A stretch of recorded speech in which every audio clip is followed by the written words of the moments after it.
You finally did it. You got me to go back and check out Nickelodeon and Cartoon Network because it's been in the news. Now, for those who really don't know or remember, Nickelodeon and Cartoon Network were among the first two rants I published back when I was a 19-year-old kid. But I have since deleted those videos because they're extremely old, outdated, and I moved on. I realized it was a perpetual generational cycle perfectly described by Abe Simpson. I used to be with it, but then they changed what it was. Now what I'm with isn't it, and what's it seems weird and scary to me. It'll happen to you. So why is Nickelodeon making the news again? Well, it's because of stuff like this. Hey, Blue, it's time for a pride parade. This family has two mommies, they love each other so proudly. This family has two daddies, they love each other so proudly. And they all go marching in the big parade. Come on, friends! It's pride, everybody! And it just fill you with pride, showing who you are on the inside. Wave that pride flag up high, and black and brown represent the queer and trans people of color. Naturally, you have groups of people that are pissed that stuff like this has been exposed on children's networks. So my question is, why are people so surprised and outraged now? Have they not been watching anything on Nickelodeon for the past 30 years? Oh no, man, it was better in our time. We had Rugrats and Doug, and we had SpongeBob and Fairly OddParents. Okay, were the shows we watched back then really that much better for kids? Are they as wholesome and pure as you remember? Or were you not paying attention the entire time to the subtle references? I rented you boys some movies. Reptar Come Home, Reptar Redux, and my personal favorite, Lonely Space Vixen. That's for after you go to bed. Really brilliant. Lil, could I ask you a question? Not much of a pirate, but I like his booty. Woo-hoo! Love skinny dipping. Go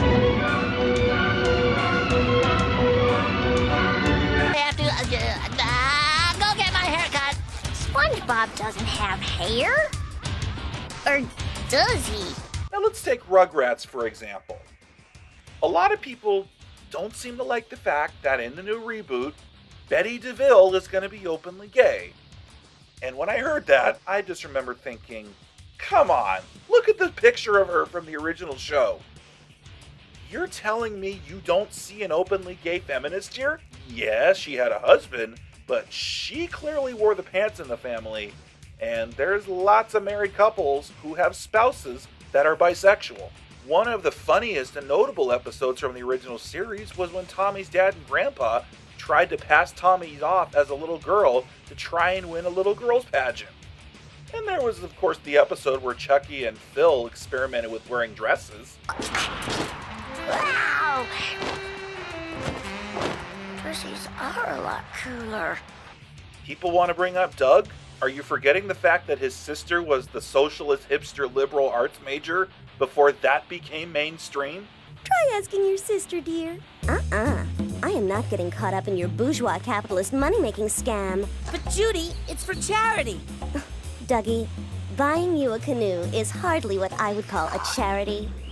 Besides, they taste like cement. Look, Mommy! He's looking at pictures of almost naked men! This is a men's fitness magazine. I want to look like this, not at this. I can't remember the last time I was blindfolded. Oh, wait. Yes, I can.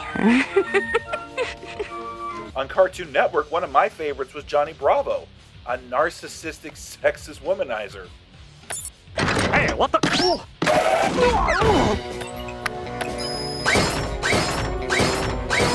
Mama warned me about women like you. I was hoping she was right. This laser can project a spot on the moon. You can imagine what it can do at close range. Okay, but I warn you, I'm very ticklish. And then Powerpuff Girls had him, purposely named that way to subtly reference it's probably the devil, but this devil is portrayed as an androgynous and flamboyant demon. Just look at it. Back on Nickelodeon, Hey Arnold was also pretty mature for its time. Remember Helga's mom? How can you not see the alcoholism? Oh, and let's not forget about my all-time favorite, Rocko's Modern Life. The show was filled with adult humor. Supple and firm. Good muscle tone. Youth. Cough, please. Okay then. Oh baby, oh baby, oh baby. Rocco. Mrs. Bighead? Let me be the first to welcome you aboard Chokey Chicken Incorporated. Knock off the crying. That's not my grave. Why don't you just jump on our doggy-style bow ride? Everybody on their hands and knees? And there were even a few gay innuendo jokes thrown in there too. Sorry, we full up. Won't have room for another 20 minutes. You wait? Oh, we have premature departure. You can have room now. How long you want? Just till tomorrow. All night? Okay.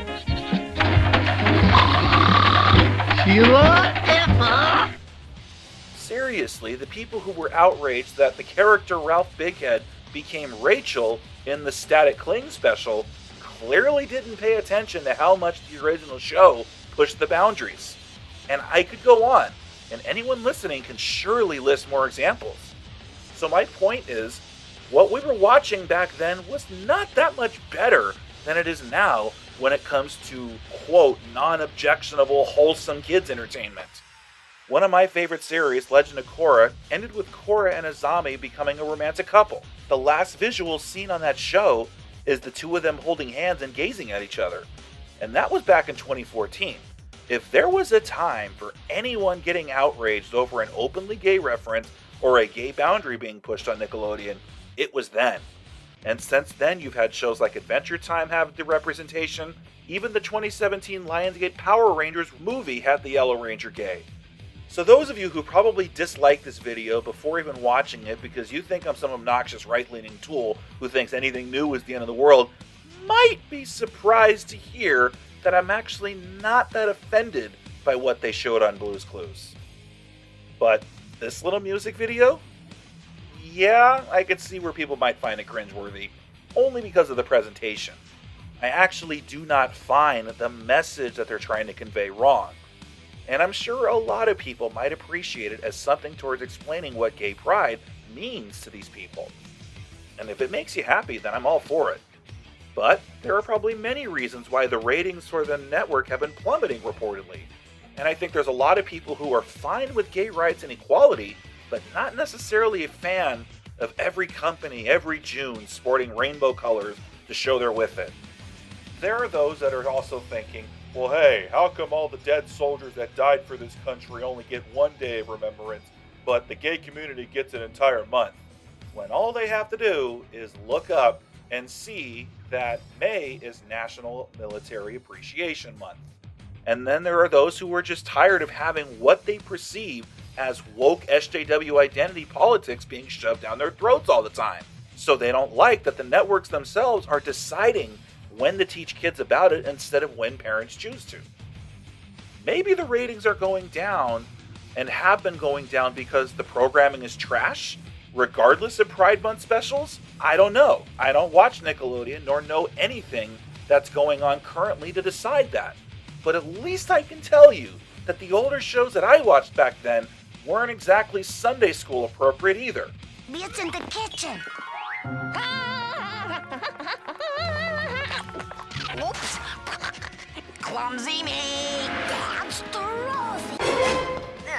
Honey, I don't think that's gonna fit. Just a little more, dear. Got it. Oh, what does this button do? Excuse me.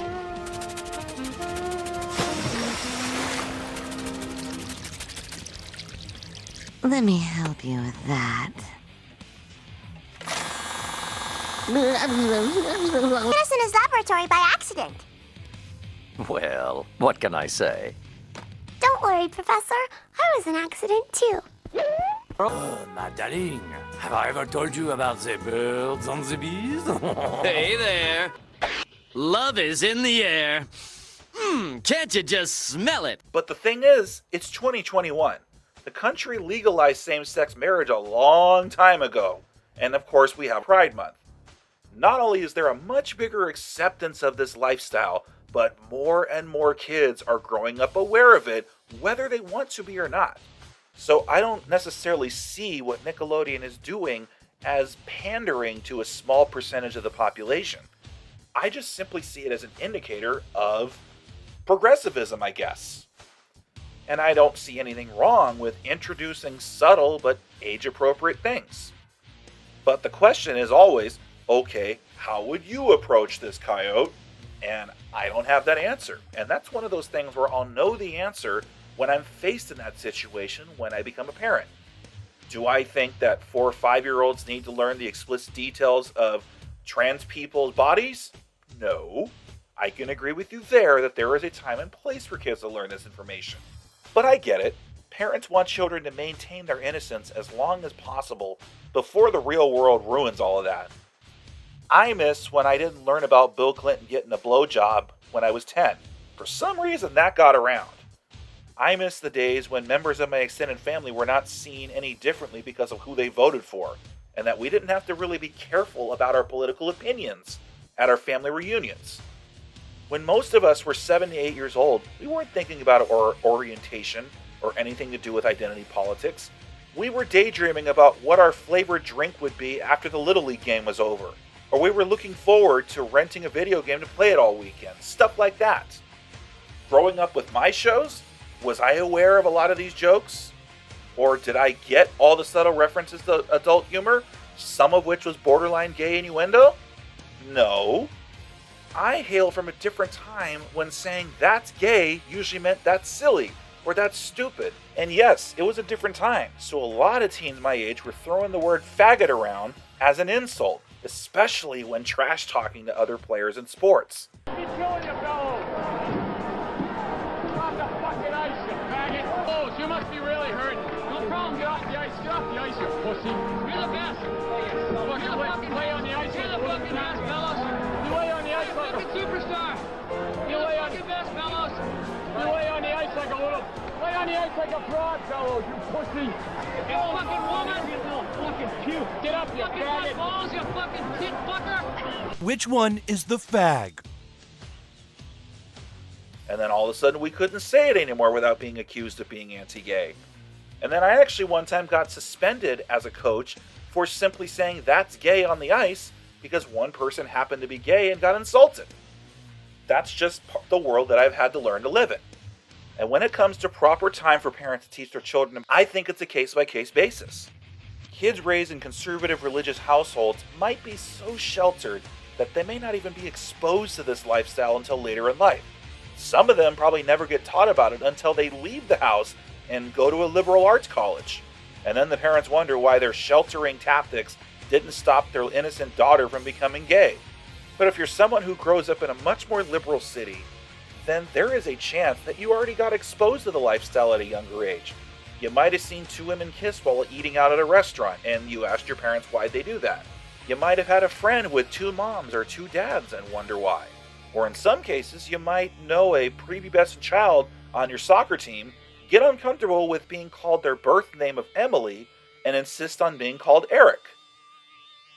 So if you want my opinion, well, I respect every parent deciding how to handle it. I just wish more families would, from the get-go, be teaching their kids to treat everyone with the same respect regardless of orientation.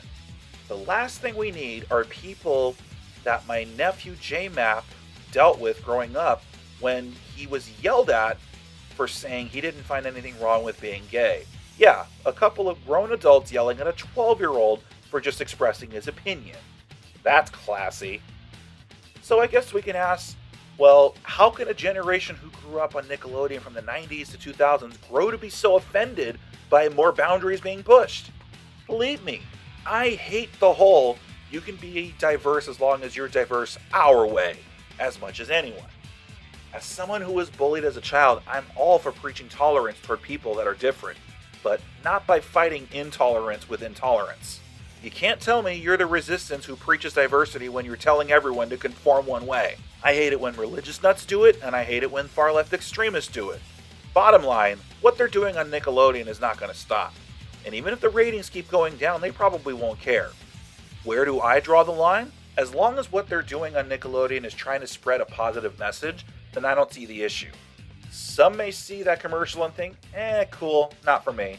But as soon as there's anything about gays being oppressed and it's all straight white conservative men's faults, if that bullshit gets shoved down children's throats, then I'm going to have a problem. By all means, if you agree with me, tell me why you agree. And if you disagree with me, tell me why you disagree with me, or how would you handle something like this in the comments below, and let's open up the discussion. I'm Desert Coyote 22. Thanks for listening.